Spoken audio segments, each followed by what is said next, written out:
दूसरे हम बात करते हैं कि वर्क जो होता है एक्चुअल में होता क्या है, मतलब वर्क जो है काइनेटिक एनर्जी के साथ कैसे रिलेट करता है। तो the change in kinetic energy of a particle is equal to the work done on the body by the net external force.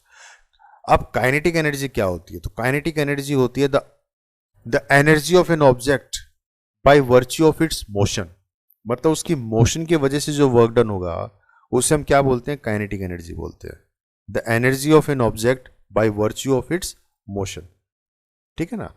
तो मोशन की वजह से जो एनर्जी आती है उसे हम काइनेटिक एनर्जी बोलते हैं। तो मैंने आपको पिछली वाली स्लाइड में बताया था कि वर्क और एनर्जी जो है इंटर रिलेटेड है, ठीक है ना। वर्क और एनर्जी क्या है?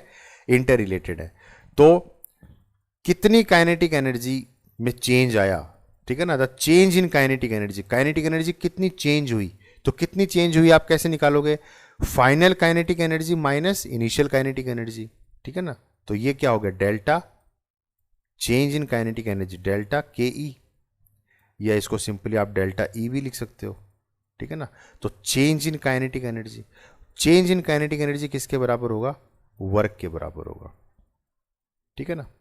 किसके बराबर होगा? वर्क के बराबर होगा। तो change in kinetic energy of a particle is equal to the work done by the object by the net external force. Clear है? अब नेक्स्ट देखिए, क्वेश्चन देखिए, a car of mass 3 into 10⁻³ kg traveling at 54 kilometre per hour in a straight road is brought to rest in a distance of 100 metre by the application of brakes.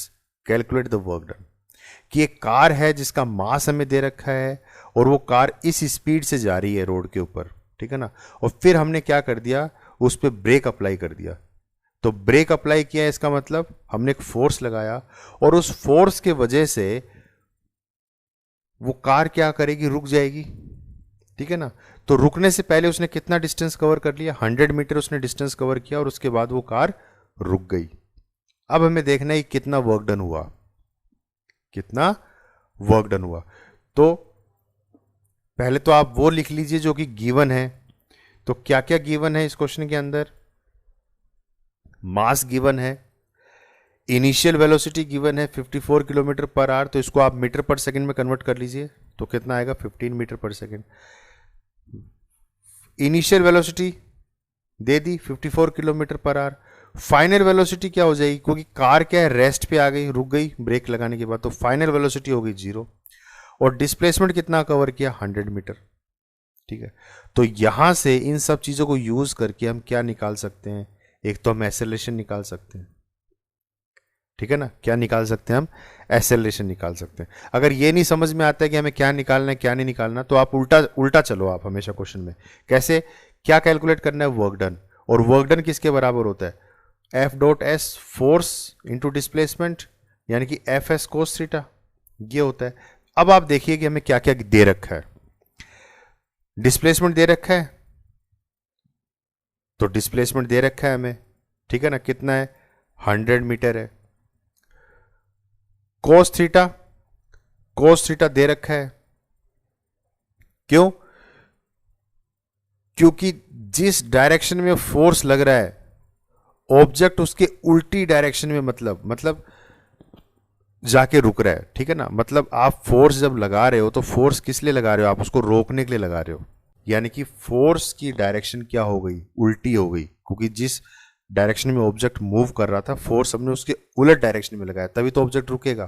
तो theta यहाँ पे कितना हो गया? यहाँ पे theta हो गया 180 डिग्री, और कोस 180 डिग्री कितना होता है? -1, ठीक है ना।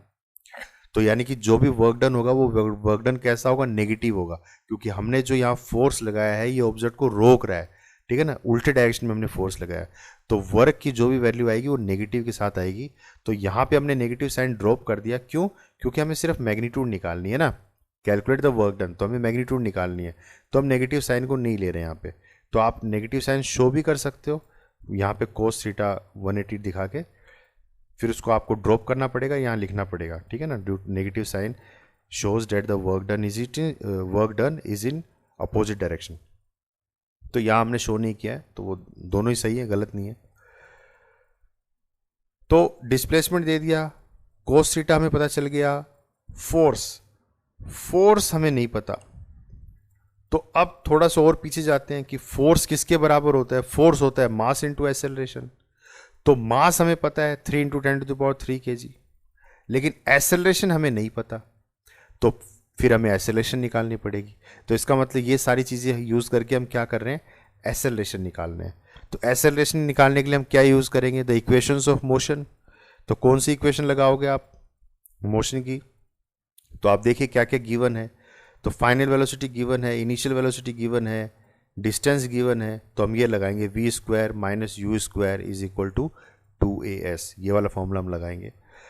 इसकी हेल्प से हम एसेलेरेशन निकाल सकते हैं। तो एसेलेरेशन हमारी आएगी -1.12 मीटर/सेकंड²। तो देखिए एसेलेरेशन क्या आ रही है, नेगेटिव आ रही है। क्यों? क्योंकि ऑब्जेक्ट की स्पीड धीरे धीरे क्या हो रही है, कम हो रही है। ऑब्जेक्ट आपका रिटार्ड कर रहा है, ठीक है ना। तो एसेलेरेशन आपकी आई नेगेटिव। तो यहाँ पे जब माइनस के साथ जब आप ए डालोगे तो आपका फोर्स भी क्या आ जाएगा, नेगेटिव में आ जाएगा, ठीक है ना। तो नेगेटिव साइन यहाँ शो नहीं किया। नेगेटिव साइन का मतलब यही है कि जो फोर्स लग रहा है वो अपोजिट डायरेक्शन में लग रहा है। तो अब ये फोर्स आ गया, फोर्स आ जाएगा तो आप यहां पुट करोगे तो आपको वर्क डन आ जाएगा जूल में, ठीक है ना। तो इस तरीके से करने होते हैं क्वेश्चन से। नेक्स्ट क्वेश्चन देखिए, what is the work that must be done to stop a lorry of mass 400 kg moving at a velocity of 54 km/h इन 2 seconds।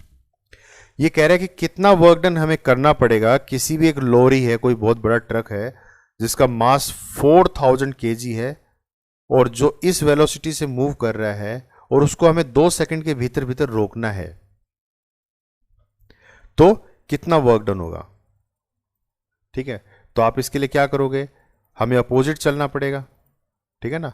अपोजिट चलो आप, पहले तो देख लो कि गिवन क्या क्या है। मास गिवन है, इनिशियल वेलोसिटी गिवन है, फाइनल वेलोसिटी वो ऑब्जेक्ट 0 पे आ गया, टाइम दे दिया 2 सेकेंड्स। निकालना क्या है, वर्क डन निकालना। तो वर्क डन किसके बराबर होता है, फोर्स इंटू डिस्प्लेसमेंट, ठीक है ना, Fs कोस थीटा।